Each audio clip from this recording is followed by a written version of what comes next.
Good afternoon, everyone, and welcome to the Australian Primary Care Nurses Association Chronic Disease Management in Healthy Aging webinar. Just give it a couple of minutes, or not a couple of minutes, a minute just to let everyone jump in, and then we'll get started.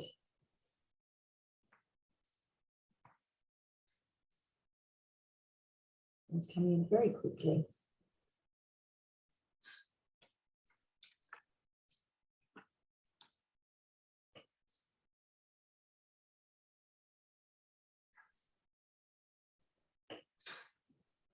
Alrighty, we might make a start. We've got a large number of people in now, and I'm sure more will continue to join us. So welcome everyone. My name's Sarah. I'm a registered nurse and the Nurse Programs Manager here at APNA. And I'm joined today by my APNA colleagues and registered nurses, Jo Millard and Marg Dempsey. And Marg and Jo will both be joining me in the presentation today. So welcome to you all. And today's session is divided into two parts, in which we're going to aim to refresh your knowledge about chronic disease management. In the first section, we're going to explore the languages and communication styles to achieve the best results when helping your patients to better manage their long-term conditions. So effectively, we're going to teach or help you learn to talk the talk. And then in our second section this afternoon, we're going to focus on some of the elements of coordinating care planning for patients, and really take that talk and implement that into the walk the walk. So firstly, before we start today, I'd like to begin by acknowledging the traditional custodians of the lands on which we are all meeting today, from across the many lands of which you are also joining us. We'd like to pay our respect to all traditional elders and owners of the past, present and emerging, and acknowledge any Aboriginal or Torres Strait Islander people that may be joining us today. I'm very lucky today, and I'm joining you from the beautiful lands of the Yugambeh language region here on the Gold Coast. I hate to tell you though, it is not sunny up here today. It's quite miserable. So now, just before we start, I would like to give just a couple of housekeeping for today's session. You'll notice that you're all on mute and your cameras are off. And we've got a lot to cover in today's session, so we just request that you leave those cameras and microphones off. During the presentation, our presenters will put out there some reflective questions in the chat, and we encourage you to respond to these as we go through today. Similarly, if you do have any questions, please pop those into the Q&A box. And if we get a chance, we will get to those for you. But hopefully throughout today's session, we're going to be able to cover most of that off in the presentation as we go. So let's get underway. I'm going to hand over to Jo now. So before we get started on the session content, we'd like to get to know a bit about you, and we'll be launching a poll which will pop up on your screen very shortly. Actually, it's just popping up on mine now, so hopefully you can see it. And just to learn a bit more about you so that it helps us during the session, we'd like to know, firstly, what is your role? Are you a registered nurse, an enrolled nurse, nurse practitioner, practice manager, GP or other? We'd love to hear if you have some other sort of different role. The second question when you scroll down in the poll is, which state or territory are you in? We'd really like to know where you're coming to us from. And then our third question is, what length of time have you been working in the primary healthcare setting?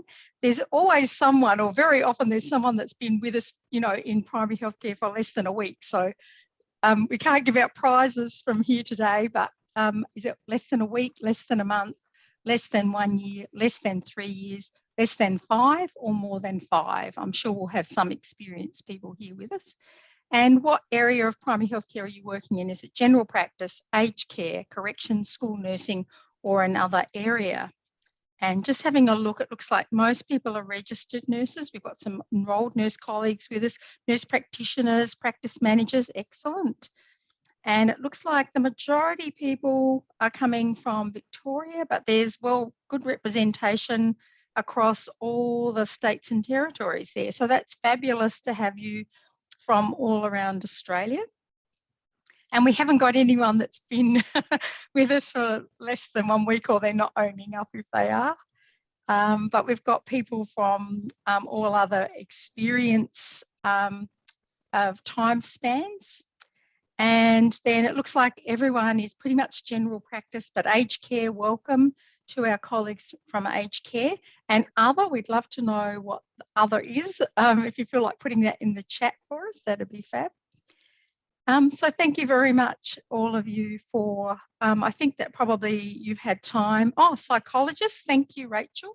Very interesting to have you here, and hopefully you'll find some benefit from attending the session with everyone else. So look forward to hearing from you if you have something to put in our chat box there. But I think we might close off the poll now. And we've got an accredited pharmacist working in general practice there. That's really interesting. Aboriginal and Torres Strait Islander health worker. We've got a fab variety of people coming to us from all sorts of areas. So nurse care coordinator and yeah, fabulous. Nurse educator from a not-for-profit organisation. That sounds cool. Yeah. That's really wonderful to have you all here with us, and thank you for sharing. It just helps us to put in perspective as we're talking with you as we go through the day. So I'm going to get us to close off the poll and back over to Sarah. Excellent. Thank you for that, Joy. Much appreciated. And again, welcome everyone. Alrighty, so as we mentioned in this first session, we're going to explore some of the contemporary language and communication styles to support you and your patients to achieve the best results when managing their long-term conditions. And this really is all about talking the talk, this section. So let's have a think about chronic conditions.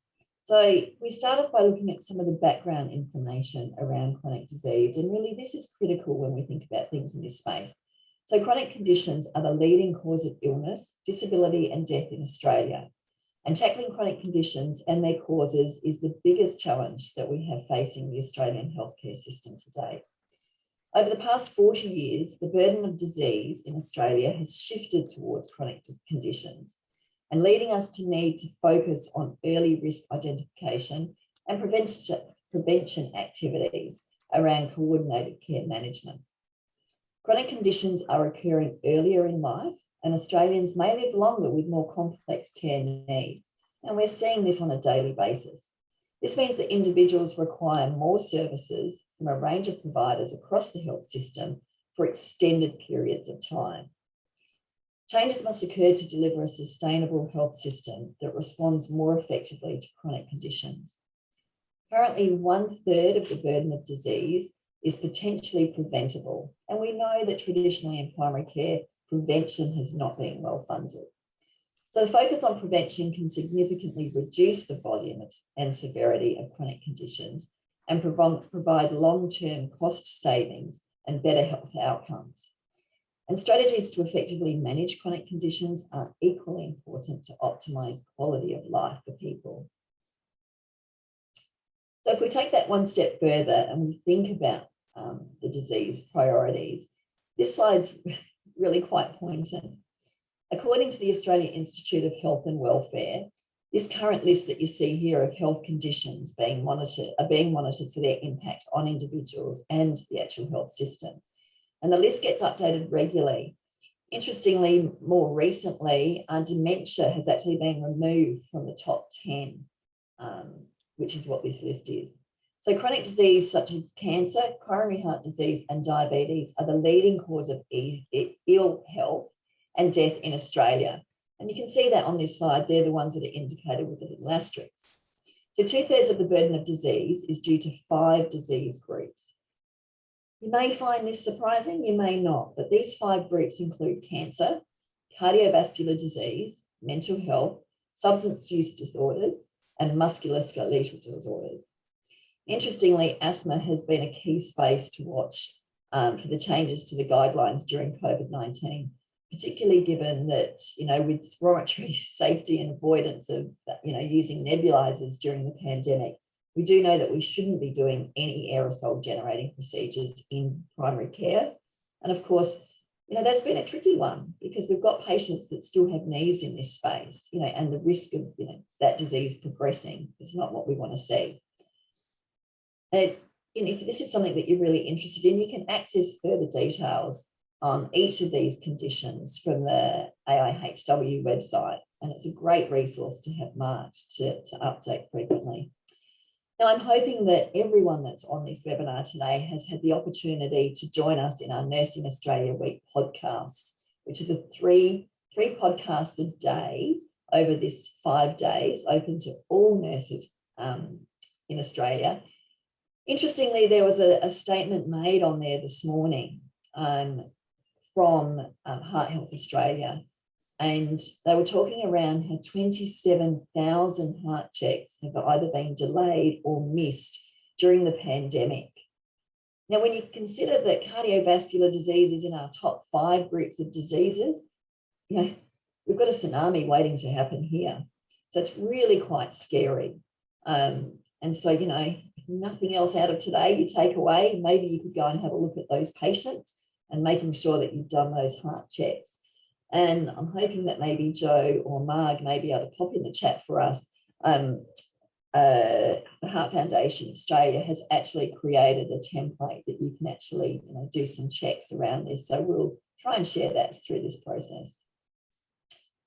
So pressure points in primary care. I mean, let's be honest, I don't think any of this on this slide is going to be news to anyone in primary care, no matter how new you are.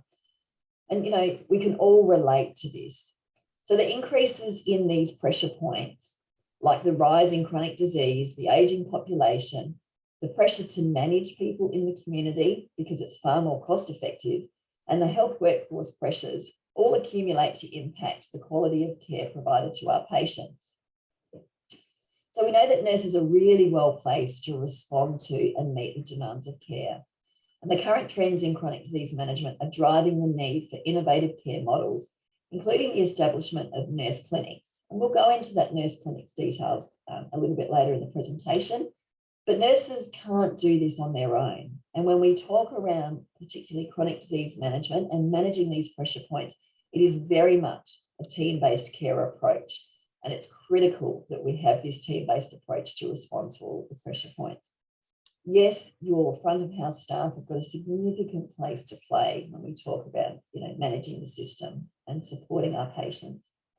But we can't talk about the pressure points in primary healthcare without acknowledging, obviously, our most significant current pressure point, which is our global pandemic. And I would like to take this opportunity on behalf of APNA, Joe and Marg, to actually acknowledge the impact that the COVID-19 pandemic has had on many nurses. And we proudly acknowledge the adaptability and resilience of nurses and your commitment, not their commitment, your commitment to your continuation to provide safe, high quality nursing care to patients during this time. So on behalf of that note, I'd like to thank you all for all that you have done and continue to do to provide quality care to your patients and your community during this pandemic. Joe, over to you. Thanks, Sarah. And I'm just going to also thank you, Sarah, for the care that you're also providing around COVID vaccination in your own community. And I know that in our, thank you and thank you all. And I know we've got practice managers here with us today, our psychologists. Boy, have you got some work up your sleeve. Sure. We acknowledge all of our colleagues working in health and their contribution to keeping our community safe and well. So thank you all. So I'm coming to you today from the lands of the Wurundjeri Woiwurrung people of the Kulin Nation, which is in the Melbourne vicinity, just in case you're wondering. At the beginning of our presentation, we made an acknowledgement of country and paid our respects to Aboriginal and Torres Strait Islander peoples. It's important that we also acknowledge that the overall burden of disease for our Indigenous people is more than twice that for non-Indigenous Australians. A large proportion of this disease burden is due to chronic conditions, and primary healthcare teams can contribute to addressing this health inequity. Chronic diseases are responsible for more than 2/3, it's about 70% of the gap in disease burden between the Indigenous and non-Indigenous Australians. As noted on the slide, this group includes conditions such as cardiovascular disease, mental health and substance use disorders, and cancers. So the other key conditions are also noted on the slide. Large inequities are also evident across remoteness areas, and we know that the further out from urban areas, usually the worse health outcomes and experience of health that people are living through. So remote and very remote areas have higher rates of disease burden than non-remote areas. And Sarah mentioned at the beginning about asking about reflective questions. So just a few things for you to be considering in your area and for your community. Do you know your Aboriginal and Torres Strait Island population health data? Does your practice, if you're in the practice setting, but in other health areas, it might also be relevant. Does your practice regularly update the Indigenous status in clinical records? Does your team regularly ask every patient, are you of Aboriginal and or Torres Strait Islander origin, and update this in the clinical records? Does your practice undertake cultural training to ensure all staff understand the health inequity of Aboriginal and Torres Strait Islander peoples?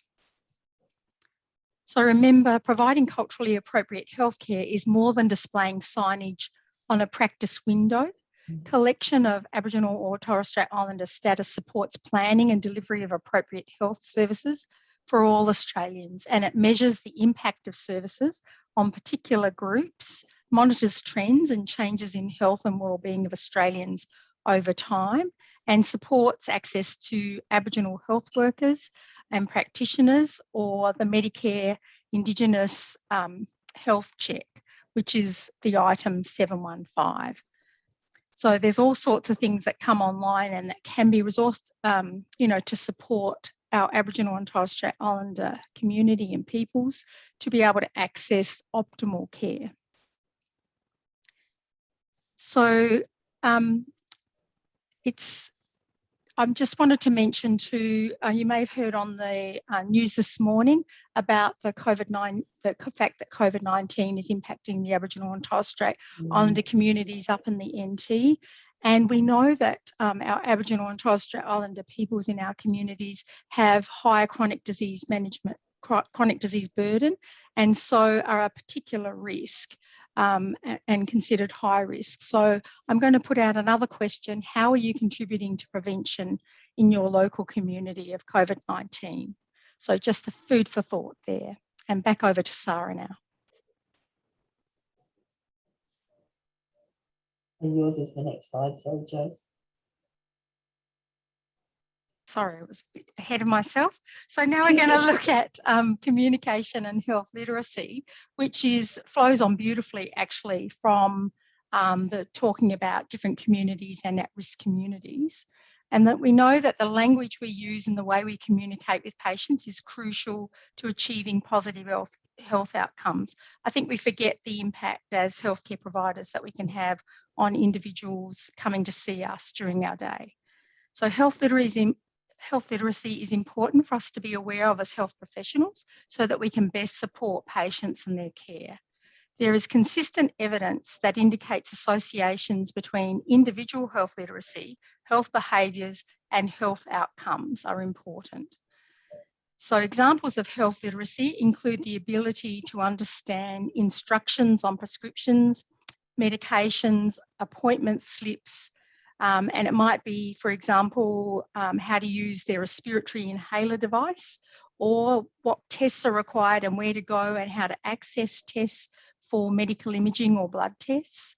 It could be around information in medical education brochures, or even the information we're giving face-to-face to our clients or patients. It could also impact doctors' directions and consent forms. Consent, is really important, that clear information is available to the patient that they understand.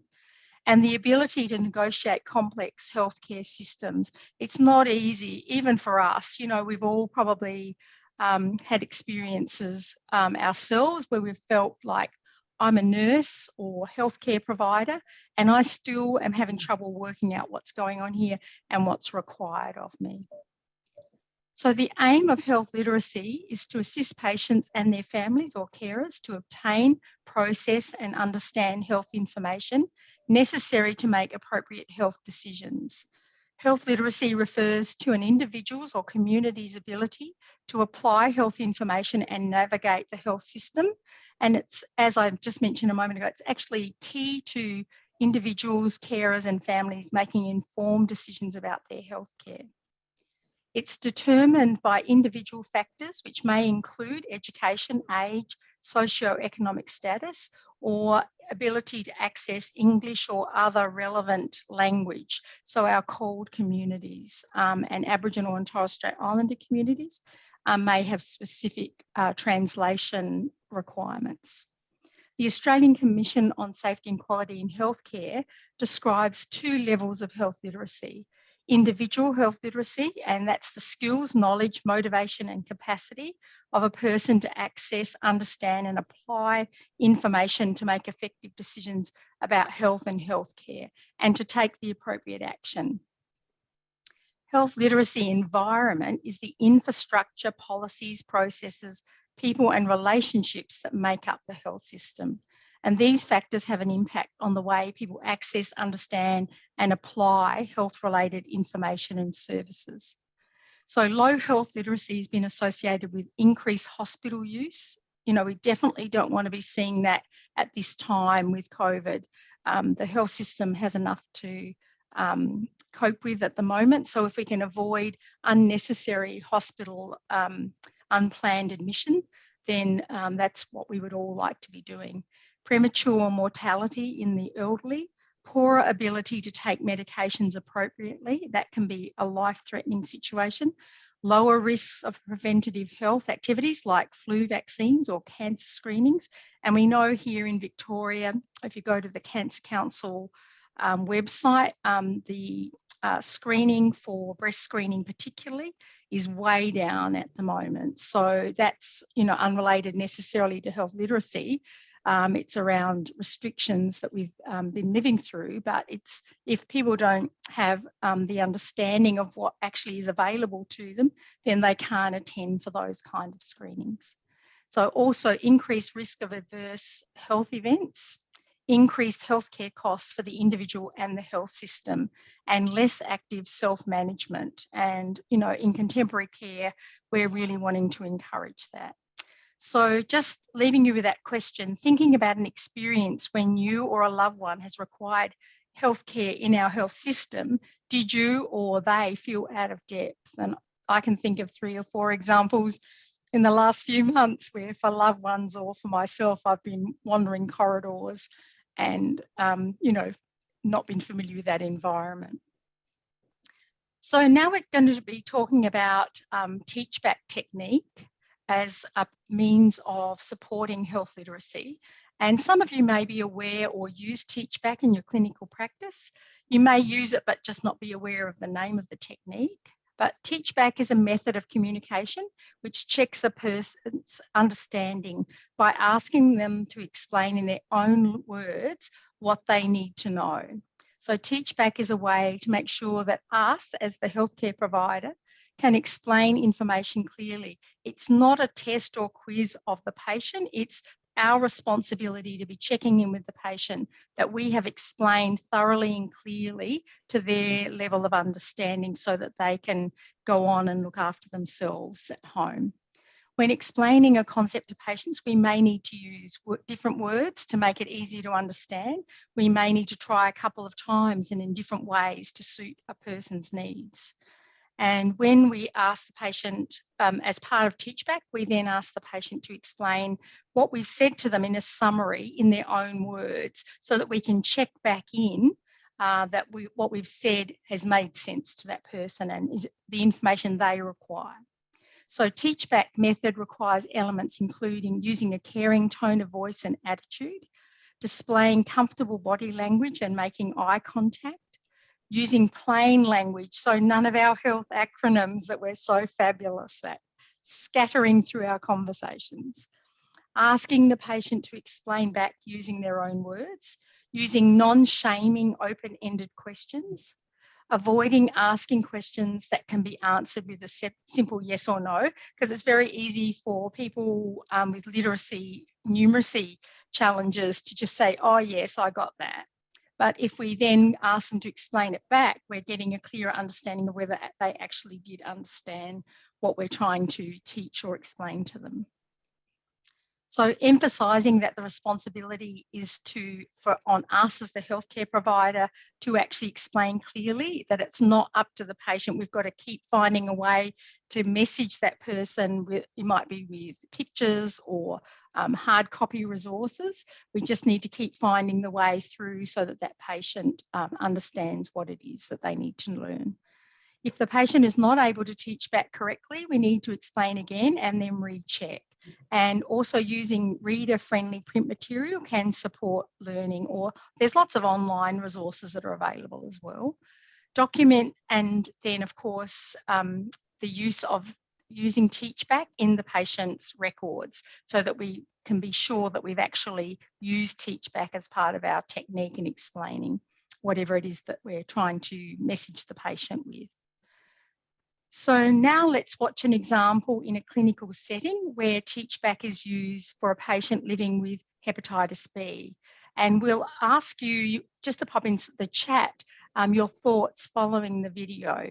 So over to John now.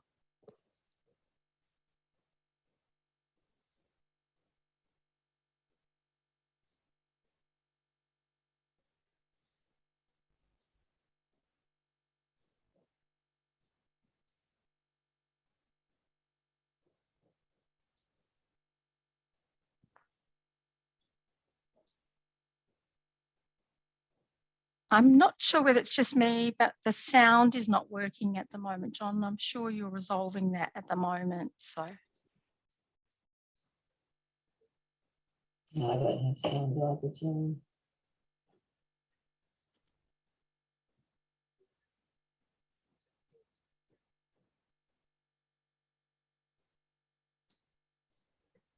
Patience, everyone. You know what it's like with IT technology during these lovely COVID times. But we'll just give John a moment just to get that up so that we can have the sound working. It's a wonderful video. Marg, myself have seen this several times, and we're very aware every time of the impact as healthcare providers that we can have on the daily lives of our patients.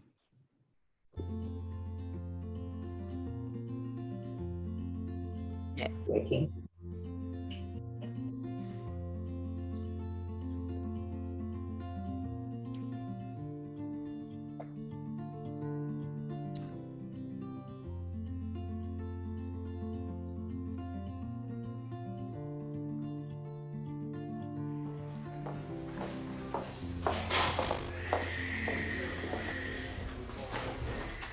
There's some water for you, Achai. Thank you. So Achai, we've talked a lot about hepatitis B, and we've talked about how most people get it at birth or as a very young child.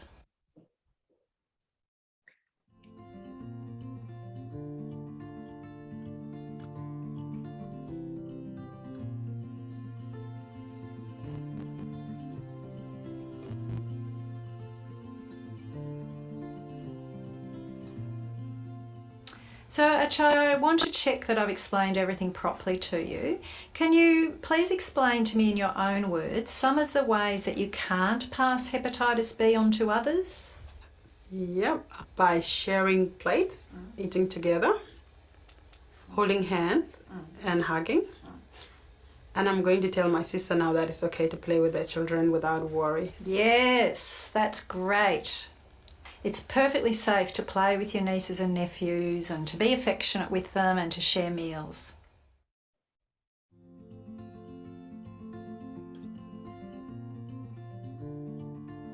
So Achai, I want to check again that I've explained things properly. Can you tell me in your own words what tests or checkups you need to have? I need to have blood tests every 6 months to check if my liver is okay. Yes, that's right. That's very important. But we talked about some other tests as well. If someone in your family asks you what tests you need to have, what would you say to them? Oh, okay. Do I need more tests?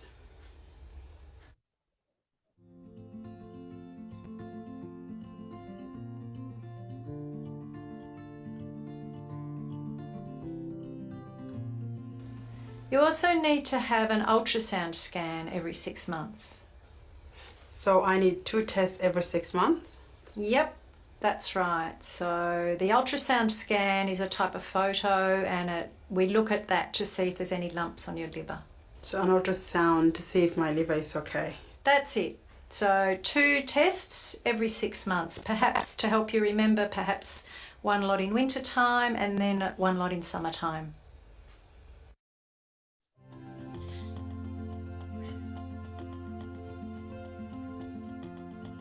So Achai, let's just have a look at this book again. We had a look at this before and we talked about some of the things that you can do yourself at home to keep your liver well and healthy.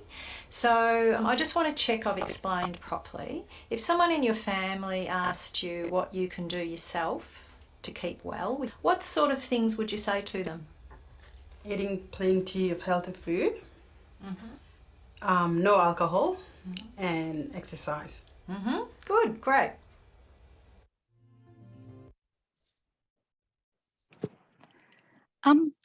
So Margaret, the bit that Marg and I can never get over every time is that poor Achai had probably not been able to play with her nieces and nephews, Marg, and that probably no one had thought to explain to her that was a safe activity to be undertaken, that she could join in family activities. Always heartbreaking, isn't it, when we watch that and think, oh, she's been missing out on so much because perhaps a bit of misinformation. So it really shows with Teach Back the way that you can actually make sure that your patients have a good concept and understanding of the things that are important about their health care. Yeah, thanks, Mark. I just, every time it brings home the importance of our roles in healthcare. So just some take-home messages. We get you to consider assessing the patient's understanding by asking them to explain back in their own words what you've said to them. Emphasise that you want to make sure that you did your job as the health provider and you did it well in explaining to them, and that it's not a test for the patient, but checking understanding that we have communicated the information effectively.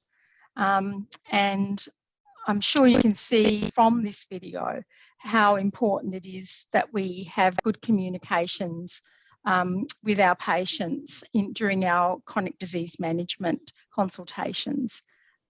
So it could be that, same thing could happen during teaching respiratory inhaler use, perhaps. And now for the next slide, just some resources that you might find useful. And I think that Marg has already, or Sarah has already put in the chat the Always Use Teach Back, but the Australian Commission on Safety and Quality also has health literacy resources. And APNA also has an online learning module titled Literacy, Improving Communication and Participation in Health and Healthcare Delivery. So that course is available online for members. It's free, I believe, and that there's a cost for non-members that's a very reasonable one. And thanks, Marg. I think you're putting the health literacy one from the Australian Commission on Safety and Healthcare in the chat as well. So hopefully you'll find all of those resources useful. Over to you, I think. Now. Thanks for that, Joy. Fantastic. So what we're going to do now is we're going to move on to another concept, which is around motivational interviewing. So this is another communication method that really is a critical part of coaching. So motivational interviewing is a mechanism used to support behaviour change. It is a collaborative conversation that strengthens a person's own motivation for and commitment to change. So in a sense, we're guiding the patient to problem solve the best solutions for their care management. So hopefully this makes sense. No one likes to be told what to do. If you told me to go and do something, I'd probably get my back straight up and do the complete opposite. So, of course, when we're talking about chronic disease management, it's really critical that we are supporting the patient through this process. So a little bit of a background to motivational interviewing. So in the past, health professionals, as I've just pointed out, were trained to be the experts with a passive role. And this has changed significantly over the years. So with motivational interviewing, it began as a new way of approaching conversations, in particular for drug and alcohol rehabilitation. But it's now widely used as an intervention to help patients with lifestyle changes. And really is ideally suited for the use in chronic disease management consults to elicit that patient-motivated health behaviour change, which, ultimately at the core is what we're trying to do. If we can support them in changing health behaviours, then obviously we're going to, hopefully help them create better quality of life and longevity, as we've already pointed out. So for some time, evidence has encouraged health professionals to move from a directing style of conversation to one that supports people through their healthcare experience. We often talk about patient or person-centered care, and we talk about self-management and shared decision-making. We speak of partnering with consumers and helping them make informed decisions. So as we communicate options, risks, and benefits, we also need to make sure that the language we use and the communication style that we use should therefore reflect this thinking. So on the slide here, you'll see now that there's 3 different types of conversation styles. So the first one listed there is directing. So directing is when we lead the conversation by telling or prescribing something. Excuse me, Sarah. I just want to let you know that you're breaking up a little bit from my perspective, and I think Marg's let me know as well. So I didn't know whether turning your camera off might actually help with the quality of the sound. So let's give that a go. Okay. Is that helping at all, Jo? I think it might be. Let's see how we go. Sound a bit better? Excellent. All right, let's see how we go. Sorry about that, everyone.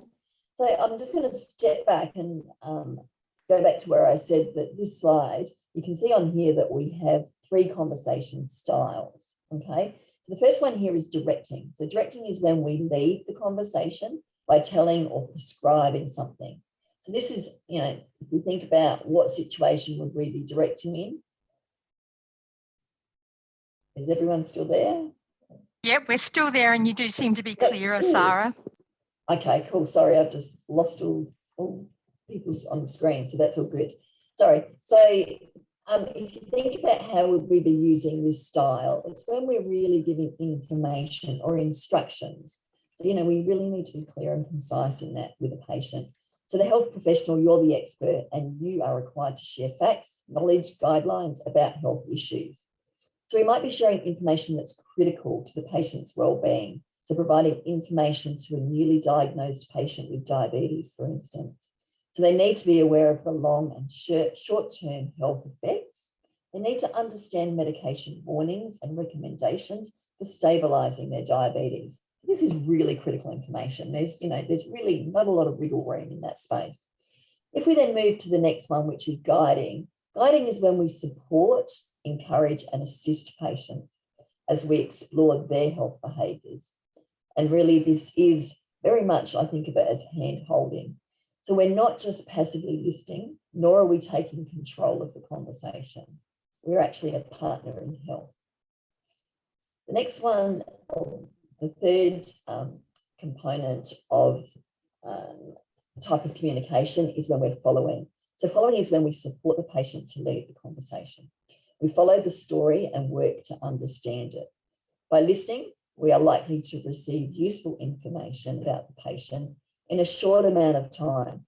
So we might find out things like, things about their family, about their living conditions and, their housing situation, their employment situation, and other things that are related to, their health and any concerns that they may have.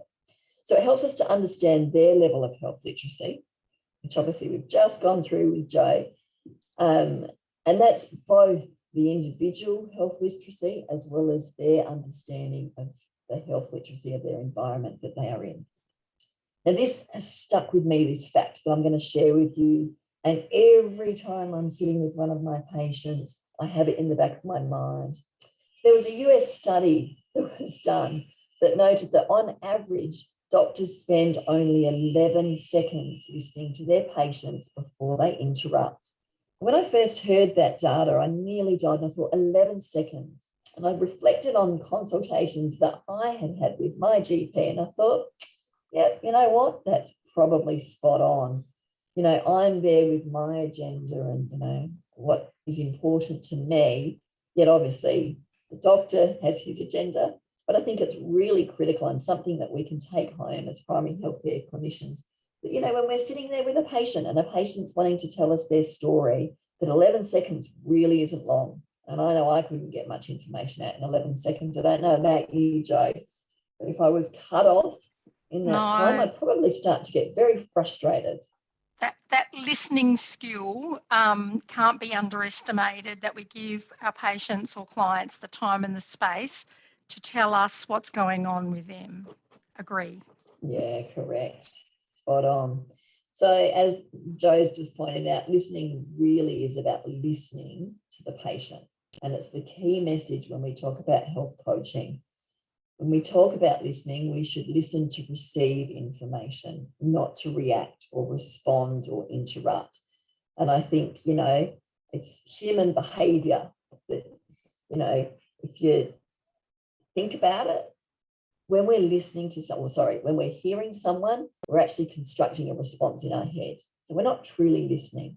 Whereas if we are listening, we are actually listening and hearing to receive that information. And then that's also about us, you know, going back and saying, this is what I understand.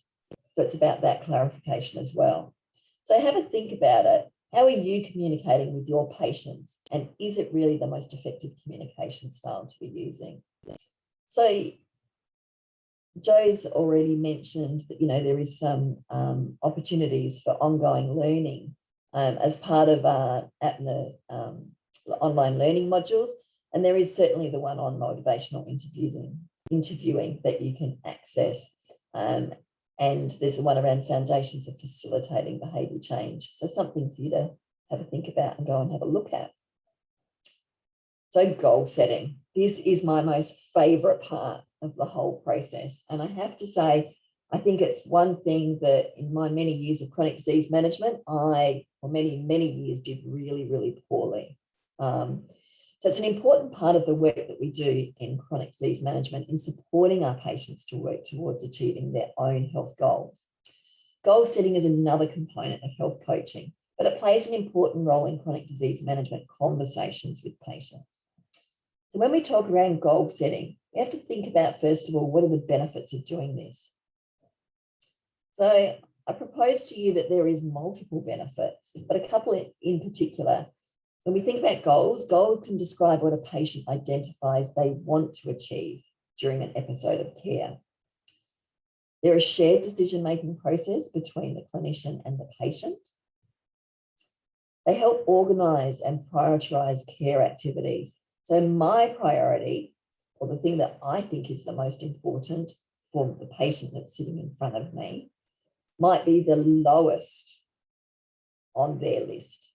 And so, yes, I think the patient needs to get their HbA1c down, but actually that's not important to them at all. They just want to be alive to attend the grandchild's wedding. So you can see there that there is actually no way that those two are ever coming together in a hurry. The other thing that goals do is that they contribute to improved satisfaction, quality of life, and self-efficacy for patients. So when we feel good, we all know if we achieve a goal, we feel really great. And goals don't need to be huge, lofty things. Yeah, I think we are all, you know, guilty of setting a goal that's way too big and will never be achieved. So many of you would have heard of SMART goals, or the SMART goal acronym. And recently, SMART was changed to be SMARTER, which I actually love the ER that's actually added onto the end, and not ER from an emergency perspective either. So let's have a look at SMART goals, because like I mentioned just before, SMART goals are something that I did really badly with patients for a very long time. And it wasn't until I stopped one day and thought, why are patients not achieving these goals? They were too big and lofty. So SMART, the acronym, basically is around helping patients set achievable goals. So our patients may have a goal, as I've mentioned, and our focus is to make it concrete and a measurable goal. And my one learning out of all of this is if you can't measure it, you probably can't decide that, say that, yes, it's been achieved. So SMART goals are specific. They are measurable. They are attainable. Now, attainable is going to be very different to every single person, okay? They're realistic. So what's realistic for me might be quite the opposite to Joe or Marg, okay? So keeping that in mind. They must be time-bound, okay? So when am I going to achieve this? And these help to give detail and break what might be a big and overwhelming health goal into bite-sized pieces. And they support our patients to be successful, as I've already said. So recently, like I mentioned, the ER was added. So the E standing for evaluate and the R for review or readjust your actual goal. So as I mentioned, I used to say to patients, so what do you want to achieve? And I'd say, I want to start exercising. And I'd put in, okay, patient wants to start exercising. Is that specific? Well, some people might say exercise is specific enough. Probably not. What type of exercise are you going to do? Is it measurable? Well, straight away, it's not measurable. How are you going to measure? I'm going to start exercising. You did it or you didn't do it. But what was the quantity? Is it attainable? Well, what's my lifestyle? Do I have a way to exercise? Do I have the means to do this? Is it realistic? So if I'm doing shift work and I'm getting home at 8 a.m. in the morning and then I've got my family to take care of and somewhere in there I've got to manage to sleep before I go back to night duty, probably not going to be realistic. Is it time bound? Well, definitely it's not time bound. I've just said that I want to start exercising, let alone evaluating it and reviewing it. That's probably totally out the window. So if we think about that goal or my goal, how could I make that a SMART goal? We reframed that and worked with the patient and asked the questions. If I said something like, I will walk for 20 minutes a day, 3 times a week on a Monday, Wednesday, and Friday morning, I could get even more specific and say, I'm going to do it at 8 a.m. for the next 3 weeks. So it's specific. I'm going to walk. That's the type of exercise for 20 minutes. So it's measurable. Have I done it for 20 minutes? For 3 times a week, it's measurable again because I'm doing it 3 times. So if I do it once, then I know I haven't met my goal in that week. I've even gone more specific and said on Monday, Wednesdays, and Fridays. So that's realistic for me because, yeah, if you said to me 7 days a week, I'd laugh at you. But yeah, I can do those 3 days. I can provide that commitment. It's time bound. It's 20 minutes. And I'm going to do it for 3 weeks. So there's 2 components there. In 3 weeks' time, when I come back to see my chronic disease nurse, we're going to evaluate and review how successful I was in doing that. And we might evaluate it and I go, I did it. I did it for all 3 weeks. I loved it. And in fact, on the 3rd week, I did it 4 times. So I'm going to review it and now I'm going to increase my goal. And then, we've done that review and evaluation. So can you see there that there's quite a significant difference between I want to start exercising and then what has ended up being my SMART goal. And I now own it because I set those parameters. So there's going to be far more accountability from me owning it. So if we take that one step further, when we talk about SMART goals, I love this little tool because you can just have a piece of paper in front of you and a pen and you can draw away. So confidence and importance scales. We all know that if something's not important to us, it's going to go to the bottom of our list. And if we don't know how we're going to do it, if we have absolutely no confidence in how we're going to achieve it, forget it. It's gone as well. So using confidence and importance scales is a practical and visual way to help your patients identify the importance of a goal and how confident they are going to be at achieving that goal. So this is such a practical tool that's really easy to use. It works a little bit like the pain scale that I'm sure that you've all used in the past. So you draw a line on a piece of paper, basically 0 to 10, and you ask your patient to put an X where they feel they are currently situated.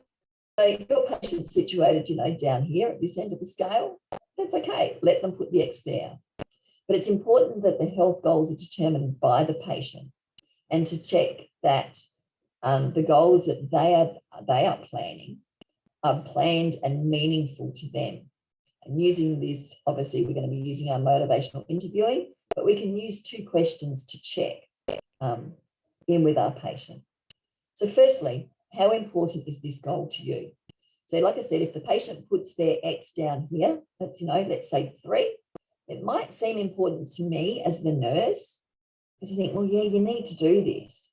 But clearly it's not the priority for the patient. But let's keep working with them. If we then ask how confident that they are around achieving that goal, that's going to give us a little bit more information. So this can make sure that you're both on the same page and that you provide a form of accountability for the next actions. So by asking the patient to indicate their level of confidence on the scale, you're actually getting your second piece of information. So if they're actually marking down this level, you maybe need to reconsider your goal. So it might be something like, well, I've said I'm going to walk 7 days a week. Well, actually, yeah, probably not. Probably not. So confidence around doing 7 days a week is going to go down. If you said to me 3 days a week, my confidence would probably increase. If I actually go, the importance, well, is it important to me? Do I really want to lose weight and get fit? No, not really. I'm really more worried about, how am I going to look after my children this week? Or how am I going to buy my medication? Or, lots of other things. So really by, doing that motivational interviewing and that questioning, you're actually going to get, insight into this with your patient. And so you can readjust. This is just a lovely, it's almost like, I think of it as a bit of a clarification tool. We've set your goal, but really, is it achievable? So have a think about using it as a tool. The other thing that I often do with this, believe it or not, is that I will do it with the patient. I'll keep a copy for our notes, but I'll give them a copy to take home and put on their fridge as a visual tool, which, does have some great outcomes. And patients have brought them back to me going, I could see how my confidence increased as I actually started implementing this goal. And it became more and more important to me. And so it's a great way of then, revisiting on your review. So change talk and active listening skills. So during these conversations, it's really important that we listen out for the change talk from our patients, as these are signals that a person may be ready to start with even, the smallest of changes. Every change, no matter how small it is at the end of the day, it's a change. So a change indicated by a patient might seem small to us, but might be a giant leap for that patient. So this is something really, really critical to remember. So we need to listen out for any signs of change talk. It might be the patient saying something like, it's important to me to attend my daughter's wedding, or it's important for me to be able to stay living in my own home, or I don't want a gardener coming in. I really enjoy doing my gardening, so I want to be able to get out there once a week and just pull those weeds. So listen to that change talk, because straight away it's an opportunity for you to jump on that in a polite way and actually look at how do we support them and how do we work with them to implement these goals. So we can be curious and ask questions, and that will elicit more information for us. So for instance, what is the most important thing to you right now? What is it that, you want to do or you want to achieve, or those sorts of things? And what do you think you might do next in order to achieve that? What's one thing you could do right now, today, to make that change happen, or to make it easier on you to actually implement that change? And what would success look like to you? And I really love this question, because I think this is critical, this question. Success looks different to every single person. So what is success to your patient? So it's important to pause and allow time for your patient to process and respond to each of these questions. What's the magic time? Do not jump in. Please wait far more than 11 seconds before you interrupt. I think it's one thing that most people aren't comfortable with, and that's that silence. So if you ask a question of a patient, and we're obviously asking those open-ended questions, not yes, no, is this important to you? Because I would be very good at saying to you, yep, yeah, it's important. Why is it important to you? So those open answered questions are really critical, and more than 11 seconds. So you see here on the diagram on the right-hand side, we've got this diagram that talks around active listening. So active listening is a technique of carefully listening and observing of non-verbal cues. And I think we can sometimes, as clinicians, miss those non-verbal cues. So the listener must pay attention to what is being said and be attentive to those non-verbal cues, like body language. I've seen it in the past when I've been doing training and working with clinicians, and they're asking the right questions of the patients, but their body language is such that they're facing a computer screen, the patient's on the side of them, there's no eye contact, there's none of that open body language. And, really, it's a transaction, it's not a consult. So it's really, really important that you are open to those nonverbal cues. And when you engage in the conversation with patients, start from a place of open-mindedness and acceptance. Be fully present. Hopefully you're not thinking about what you want to have for lunch. No, you're not thinking about other things like the GP that stops you in the corridor on the way down to your room to start, doing your chronic disease management. Or, the lump of papers that have just been thrown into your hand by admin. So, have a think about how can you be fully present? Are you prepared? So how can you minimize interruptions during your consult? Now, look, we all know that there's time, that there's an absolute emergency and it happens. But if you've got that structured plan of care and structured protected time to do your chronic disease management, then hopefully this will be minimized. How does your appointment system work for your chronic disease planning? Are you put as unavailable and do not disturb? So have a think about your systems and processes. And then what is your body language saying? As I've mentioned, are you typing away or tapping on a keyboard during the conversation? Where is your back or, front in relation to the patient? And then asking those open-ended questions, remembering to listen out for the change talk and being curious, asking questions that elicit more information. So as we've already said, active listening is all about listening to hear and understand, not listening to reply or respond, which is really quite tricky, but have a think about that. So what we're going to do now is I'm going to ask you all to stand up, have a stretch. We're not actually going to have a break, we'll have a wriggle. And just recognize, how you might actually be feeling at the moment. Like we've already mentioned, a lot of us in primary care at the moment are feeling stretched to our limits. So before we move on to part 2, let's have a wiggle and a stretch. And Joe and Marg are doing it there. And I promise you I'm doing it in the background. The worst thing we can do is sit and not move at all. So before we go on to section 2, Marg's actually already popped it in the chat there for us. Thank you, Marg. But if you've got any questions, please pop them into that the Q&A or to the chat section. Marg is doing a fantastic job at responding and popping things in there as Joe and I are going through and talking. We've got this is how I feel every day, stretched to the limit. We thought, I think it was Joe that found this, sorry, Marg, if it was you, found this picture, and when we were preparing for this webinar, we went, yep, can relate, definitely can relate. And this is your opportunity to try and curl back in together, pull those limbs back. Alrighty, we're going to move on.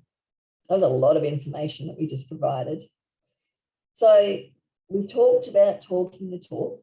Now we're going to actually help you implement this into your programs. So let's focus on elements of coordinating care planning for patients and how do we actually now walk the walk with them. So number 1 step is data management. So good quality data optimizes patient care. It's probably the vein of all of our lives because, you know, it's such a big part and a requirement of what we do, but it is an essential part.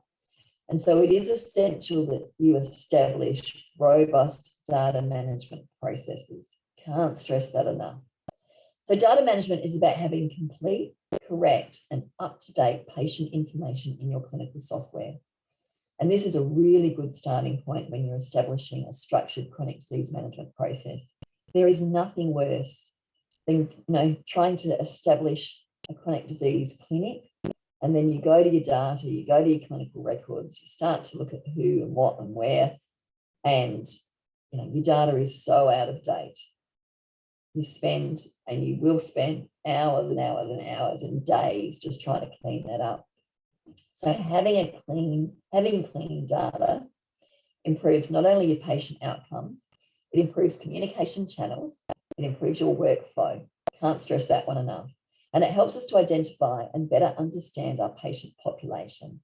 If we understand what, you know, the needs are of our population, then certainly it's going to help us to, you know, where do we need to target and who do we need to target. So these measures can lead to improved continuity of care and duty of care for our patients. And they assist us when benchmarking activities and meeting the added bonus that I know that a lot of people have gone, oh my goodness, we've forgotten all about that during COVID, but our accreditation requirements. You know, a lot of practices, we had our accreditation visits delayed thanks to COVID for a period of time there. It's all up and running now. And I know in my practice, we are madly scrounging away, just trying to, you know, get back up to date with where we need to be ready for our visit. So data is really critical when it comes to this. So how to manage your own data. So you need to engage the whole practice team. It's essential that you to utilize the difference in skills and sets that you have across your organization. Everyone in your organization has a part to play. You know, uncovering those skills or those fantastic Excel skills that, you know, your admin staff might have, great resource. I'm hopeless with Excel, trust me, I use my admin staff constantly for it. So agree on a clinic system. What's going to work best in your practice, and make sure that you establish that system and include mechanisms for review and documenting the process. So do you have your policies and procedures up to date to reflect what you're doing? You need to allow time for data management, because let me promise you that not all nursing related tasks involve having a patient sitting in front of you. A really big part of your chronic disease management is around that data management. Can you or do you block off protected time in your appointment system to enable you to do this? Probably one of the biggest tips I can give you is make sure that you've got time before every patient that you have come in for chronic disease management to ensure that you have all of their information, all of the feedback, everything that you need to do to really proactively make sure that you're engaging and making the most out of that time that you have with your patient. Using extraction tools such as, you know, your PenCS and your Polar that you can access through your primary health networks, as well as the systems that are in your own data management software is, you know, a critical part to this. So make sure that you do reach out to your primary health networks and see what they've got available to support you in this process. And making sure that you use the data to measure and review patient information. So for example, your HbA1c results, as I mentioned, are they up to date? Do you have access to them? So clean data can assist with the utilization of digital health technologies by ensuring that you have robust recall and reminder systems. You can use them obviously in your My Health records, so that uploading your shared health summaries and event summaries, nothing worse than going to upload one of those summaries and realizing that the information in it is 3 years out of date. You may also be accessing a person's My Health record to review their COVID vaccine information. And certainly as we've got more and more people and patients, you know, accessing vaccination through different models of care and different services, it's critical that we have access to that information. So, you know, that it's timely. What's in our legislation that you must be uploading that information. And also from a medicine safety perspective, we're seeing increased use of electronic prescriptions. It's becoming far more widely spread. So if you've got clean data, obviously it's going to help you in that space too. Another fantastic resource, if you haven't come across it and you're not familiar with it, is the Health Pathways community. So Health Pathways are an online decision support tool that is designed to support clinicians to make informed, supportive decisions within the patient at point of care. Health Pathways is actually administered by the PHNs throughout Australia, and each pathway is an agreement between the primary health and specialist services on how patients with particular conditions will be managed in your local context. So the beauty of Health Pathways is that, you know, it has information and referral pathways specific to your local area and local resources. I remember back, and Mark can probably back me on this, in a previous life where we had manual Excel spreadsheets and Word databases where we would have the list of, you know, our local services and whether or not they would accept our chronic disease patients. And oh my God, it was an absolute nightmare. It was a full-time job just keeping that up to date. So this is a great system. The other thing just to point out, as we move through COVID and, you know, Australia opens up, the COVID management pathways, both vaccines and COVID positive pathways that exist in these health pathways are amazing. My only point of hint here would be, please make sure that you are regularly familiarising yourself with them, as they do seem at times to be being updated on a daily basis. I'm sure that it's not quite that common, but, you know, we know it with the training that we're seeing with, you know, COVID immunisations, and this is not too dissimilar to that. So, you know, it is an online community. They are designed to be used in an interactive environment. So, you know, get your shortcut. They are designed for health clinicians only. They're not for general public use. So hence why you need to connect with your PHNs to gain access and log in. So make sure you jump on board with that. I'm going to hand over to Marg now to take us through the next section. Good afternoon, everyone. That's lots of information, isn't it? And I'd like to say hi and welcome you and let you know I'm coming from to you today from Wadawurrung country in Victoria. So you've heard earlier about communicating with our patients and the different types of communication styles. But let's have a think about the language that we're using and perhaps what example are we setting to our patients, and how does this impact our engagement with patients, and how does it impact their motivation to change? So as primary healthcare nurses, how are you approaching chronic disease management consultations? Do you view their chronic disease and ageing positively and with perhaps a wellness or a prevention focus, or is it more through a sickness lens? And I think through a sickness lens can be quite easy, because the term chronic disease management, it's now become so closely aligned to Medicare descriptors, hasn't it? And it's become embedded into the way that we sort of provide care. We rarely speak the words chronic disease management without blurting out associated item numbers. Oh, I'll just do 721, 723. And that's reasonable, we understand it. But how do we talk to our patients that are living with chronic diseases and chronic conditions about their condition? So that's a few questions I've already asked you for you to reflect on. But I think as health professionals, we've come to view that chronic disease very much through an MBS lens, and offering care such as care planning, health assessments, education about patients' condition. But hopefully our aim is to encourage and support the patient's involvement in their decisions. And you heard Sarah speaking about health literacy, different types of ways of having conversations to actually get the best from the patients and for them to get the best from themselves. And so informed decision-making enables patients to take ownership of their health, which may motivate them to reach achievable goals, as Sarah mentioned earlier. So under the guise of chronic disease management, we should also be practicing preventative health and risk preventions. Just the previous slide, please. I ask you to consider, do you offer and encourage health assessments to the 45 to 49-year-old age group? That's a very underutilised item number. Do you use the RACGP SNAP guidelines for brief interventions during your consultations So the SNAP, the smoking, nutrition, alcohol, and physical activity. And perhaps how often do you promote breast, bowel, and cervical screening to undertake other prevention strategies? From the patient perspective, this one's always, the interesting one, isn't it? Patients may have limited knowledge of the health system that can support them, and they might have minimal or no concept about MBS item numbers, but they seem to be very, very aware of the imaginary free allied health visits. I don't even want to say those words. As primary healthcare clinicians, we could do well to reframe our language about chronic conditions to perhaps more of a preventive focus rather than a disease or sickness focus. And we should also reframe our language around the allied healthcare visits that are associated with team care arrangements to better educate patients. They're Medicare rebatable visits. They're not necessarily free visits.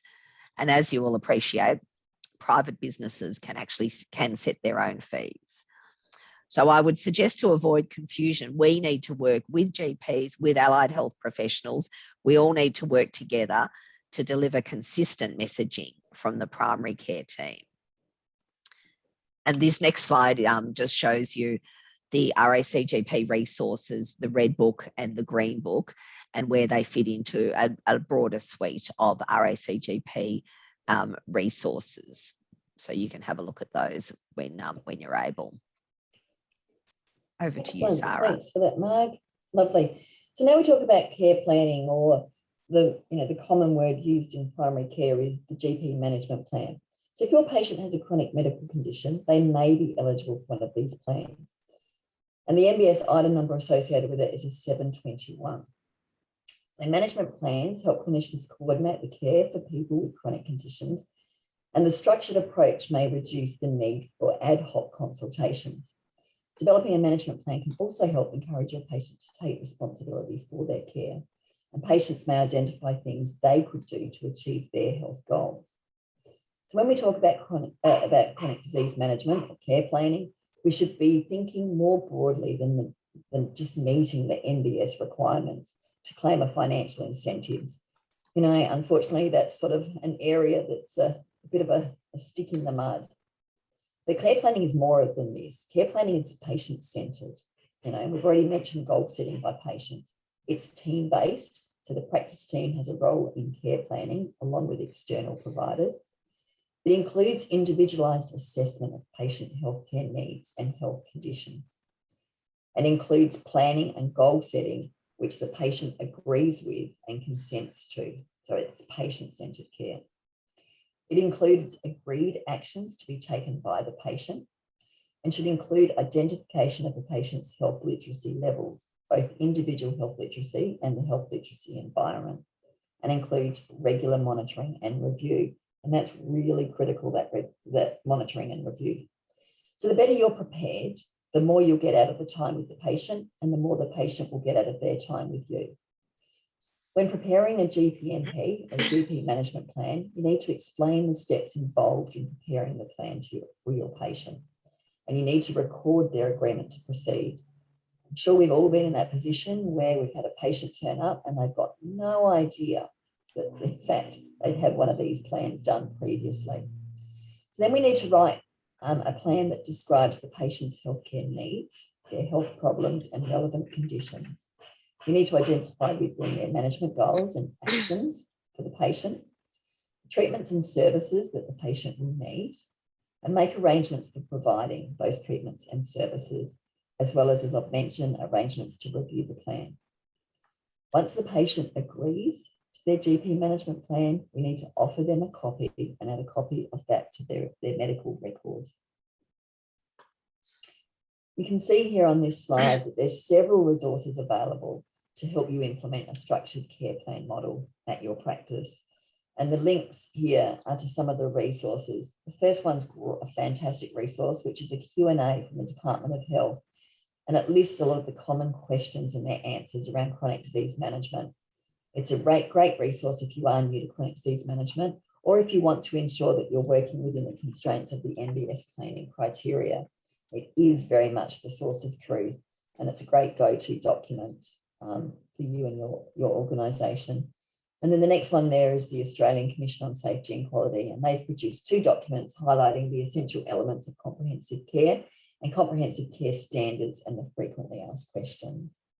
And if we actually consider these things as we move on to the next slide, when we talk about team-based care.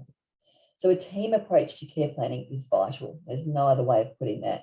And you can see in this image really what team-based care looks like. But on every occasion, the patient needs to be the central focus and forms the biggest part of the team. So team members work collaboratively. And what that means is that there is information gained and input offered from different perspectives. So, all the different members of the patient's team. The team must work together, cooperate and assist each other so that relevant information is gained and shared. In an effective collaborative team, each member must have confidence in their area of expertise. So each person brings something different to the scenario. No team members should have responsibilities outside of their area of competency or scope of practice. So we've got everyone working to, their skills and knowledge. So a team care arrangement, or the NBS item 723, is designed for patients of any age who have a chronic or terminal medical condition and require complex needs, requiring ongoing care from a multidisciplinary team. So if you've got a patient that has complex needs, but for whatever reason does not agree to actually go to and have a team-based approach, they might be getting managed by yourself and the GP in the practice. That is a GP management plan. It's when we go out and involve other people that we actually go into this team-based care. So a patient's eligible practitioner, so their usual GP or a GP from their practice, obviously is the supporter of that care, and at least 2 other collaborating health professionals or care providers, one of whom may be another medical practitioner, have agreed to participate in care. And that's critical. They have to agree to participate. Each person in the team must be providing a different type of ongoing treatment or service, and they do not need to be Medicare eligible providers. That's a really common question that we get, that they actually don't need to be a Medicare provider.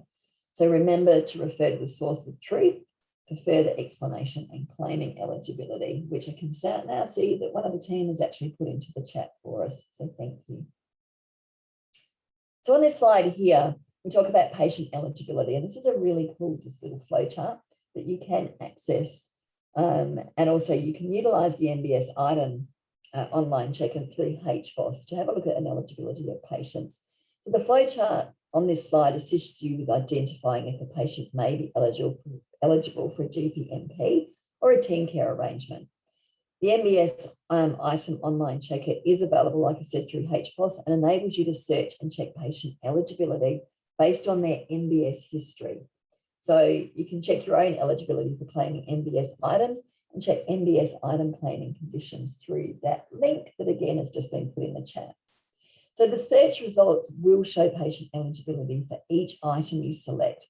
If you've not been in there, it's a little bit of a jigsaw puzzle to actually find the item numbers, but certainly they are all there. And it's recommended that management plan item numbers are entered individually into this system so that you can actually identify which one that you're looking at. Rejections from Medicare claims are frustrating and not good for business. So using this online checker is a really useful tool. And again, it's something that you can put into your process before the patient actually comes into the session with you. So just a little bit, excuse me, a little bit on health assessments now. So when you're setting up structured processes for performing health assessments, it's another mechanism to identify and support patients with chronic conditions. I'm amazed at how many patients I've identified through doing my health assessments that actually aren't eligible for chronic disease management plans. So the RACGP provides health assessment information sheets. So you can see on this slide, which lists the available health assessment item numbers and provides a summary for the nurse role in health checks and assessments. So remember, when initializing a health assessment, our focus should be on implementing a structured approach which benefits patient care. So claiming an NBS item for this service is a welcomed incentive. When underlying health assessment, so whether that be in the home or in your clinic, you may want to develop your own kit. with relevant resources. And some of the things that you might consider putting into this kit are things like cohort-specific information. So we know that we have the different age groups for health assessments. That might be things also that are disease-specific. So you might have some information on diabetes, on asthma, chronic heart disease. You also might include some information relating to aged care packages, which are a great resource to have. You might have some information around your advanced care planning. And this, is an ideal timing for nurses to initiate this conversation is during these assessments. Consider things like personal alarm information and other home safety equipment as we have more and more people staying in their homes and receiving care. Dementia information, are you worried about your memory? And other local services and support. So things like men's shed, senior citizens groups, some of the walking groups and community or council programs that are available. They're great things. You'd be amazed how many people don't know that they exist. And then, to further assist patients with chronic conditions, like I mentioned earlier, you might want to consider your practice establishing nurse clinics to better manage and approach your chronic disease management. And we're going to have a little bit of information up about that towards the end. Just in regards to your templates, RACGP have 5 different templates, and these are fantastic. So they are PDF, but you can import them into your systems and adjust them to suit. But, there is the infant and preschool, so the birth to 5 years template. There's the primary school aged kids, which is the 5 to 12-year-olds. There's one for adolescents, one for adults, and then one for older people. So, make sure that you're using templates that have a source of truth, that are credible, reliable, and evidence-based. And that's certainly what these are. So jump on and have a look at those resources. Back to you, Marg, to talk to us about our nurse clinics. Very good. I'm going to sort of wrap it up. That's been a great scroll through of information. Nurse clinics, implementation of nurse clinics is gaining momentum, and APNA certainly continues to support nurse clinic models. So nurse clinics within the general practice setting are models of care that support a team-based approach to care delivery and involve the general practitioner and involves other members of the team.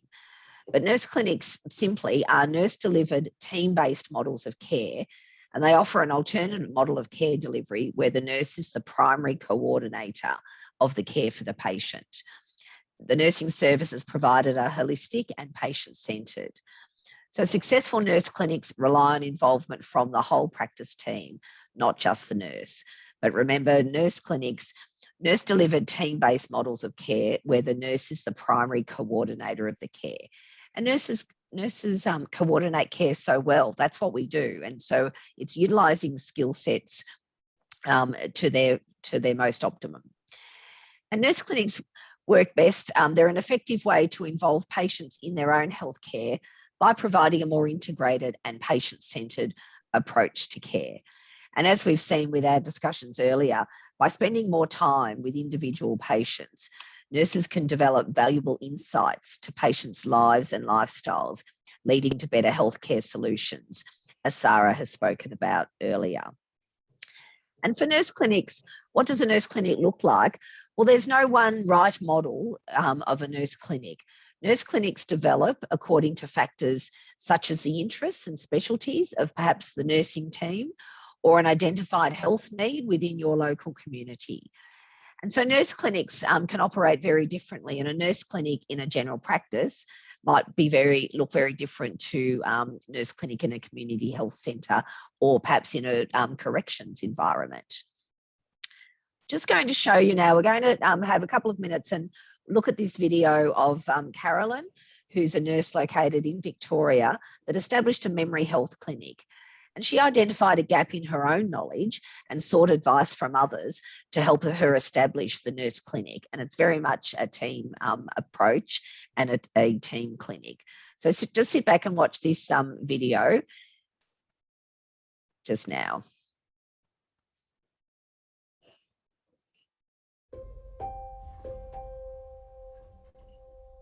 My name's Caroline. I'm a practice nurse at Ballarat Community Health.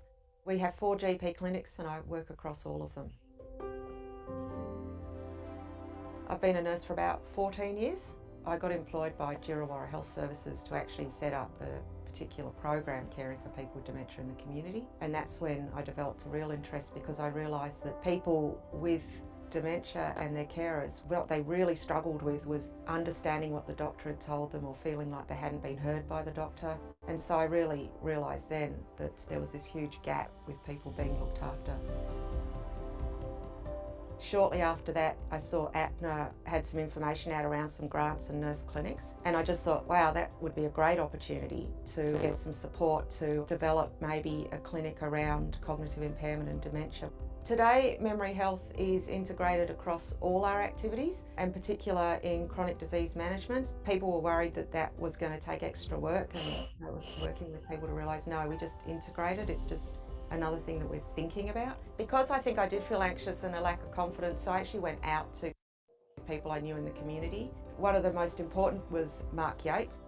When Caroline came up with the idea that practice nurses really could play a key role, we realised that it had to be something that all practice nurses were familiar with, so that when in fact a practice nurse is doing any chronic disease management plan, that's done with an awareness of cognitive impairment impacting on the information they were giving and the ability of that patient to actually enact the advice that that practice nurse gives. Having him on board really gave me a lot more opportunity to be heard. Researchers, medical specialists, other nurses just suddenly heard about the idea and wanted to learn more about it. And so coming in and giving people some ideas that, no, you can talk about this and you don't have to upset someone, you could actually make someone feel better.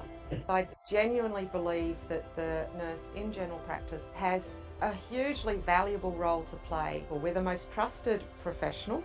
We do have very intimate conversations with people. It's just really satisfying, and I go home feeling good about my day.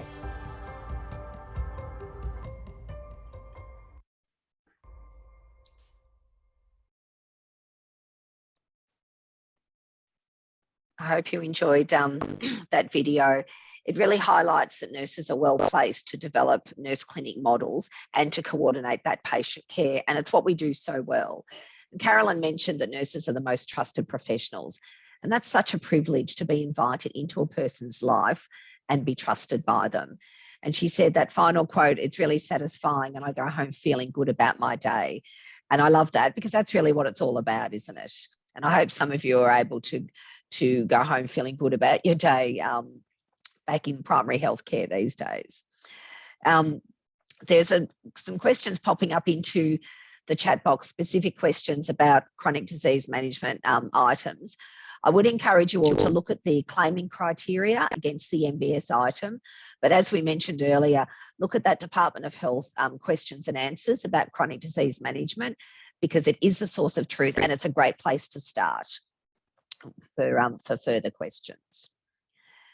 I just also wanted to highlight now if you're thinking about setting up a nurse clinic at your practice, APNA has developed a dedicated nurse clinics website with lots of resources to help you.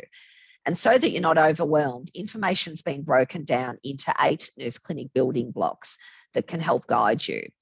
So you can see them on the screen there, the different building blocks. And as we've mentioned, nurse clinics, it's not a one-size-fits-all model, as each practice is unique. So the building blocks can be used to guide you according to your practice needs. So you can look at things like a clear plan and work out where you're actually starting from the start, discuss your ideas with the team. Looking at location and facilities. Do you have the space that you need to run the clinic? What other things might you need? Systems and processes, reminders, and we've spoken about PENCAD or POLAR, PHN. Patient engagement, the clinic, how... Mark, you're just breaking up a little bit at the moment too, so you may unfortunately need to turn your camera off as well. So thanks, Joe.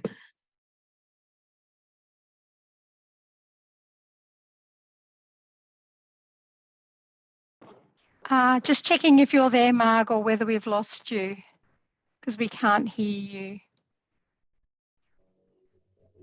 We've lost her. I'm going to assume that we've lost Paul Margan, that she'll join us again as soon as she can. I'm mindful of the time, and I've popped the link to the Nurse Clinic website in the chat for you to access. There's fabulous resources there. But as Marg was saying, there's so many resources to do with setting up the clinic and the building blocks to do with videos, case studies, flowcharts, billing templates that are absolutely, you know, I wish I'd known about them years ago. Tools and resources that are all there. You don't need to reinvent the wheel, is along the lines of what I think Marg would be sharing with us there. So you've got access to the Nurse Clinic building block, and I think we might move on to the final slides for Sarah to come back on and just tell us a little bit more about chronic disease and healthy ageing. Thanks, Sarah.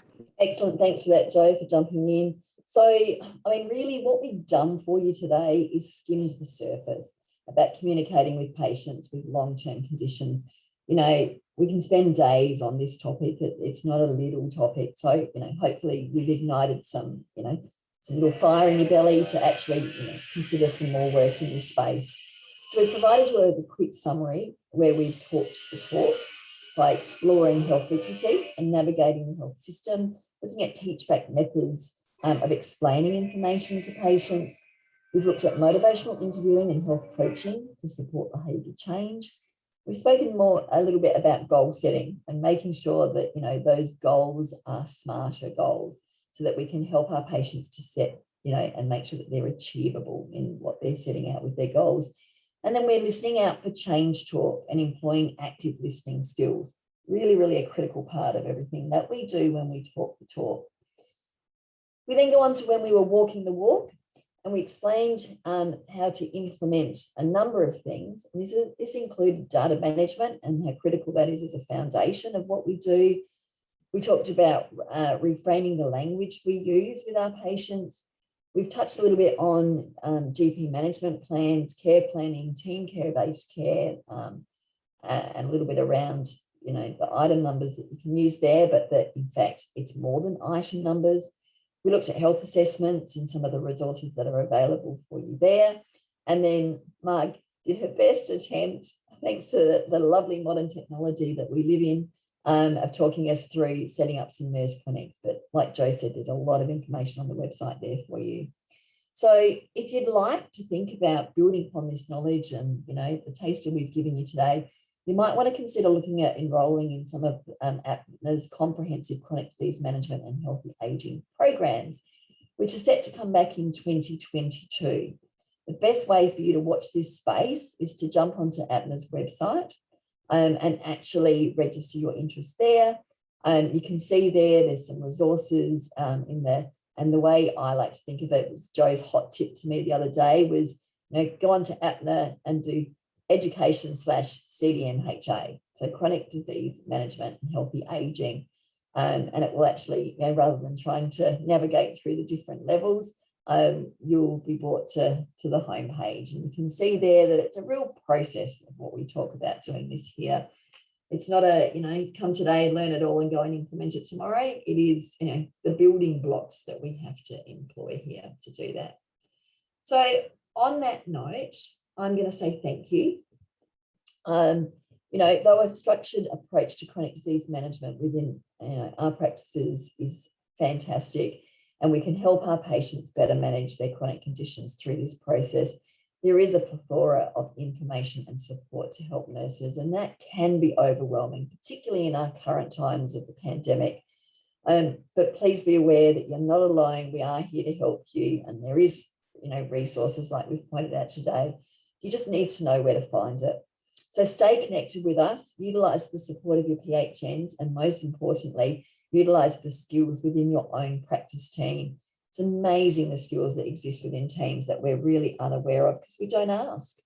So we appreciate your feedback from today, and we ask that, you know, finally, as the last part of this presentation today, that you complete the evaluation for us. When we close off the session today, you will be, the evaluation will become available for you. So if you could actually access that, that would be greatly appreciated. We really do like that feedback, and it certainly encourages and, you know, directs the way that we go forward in providing this type of education for you. So to finish off today, I'd like to say thank you for being with us. Thank you to both Marg and Jo for co-presenting today. And I do apologise for some of the technical glitches that we've had, but we know that's the new world of the way we do things. We are coming to you from almost all corners of the globe today. So thank you everyone for joining us. Please, I say thank you again for all the care that you're providing to our community. Take care of each other and stay well. And we'll see you next time. Have a great day. Bye.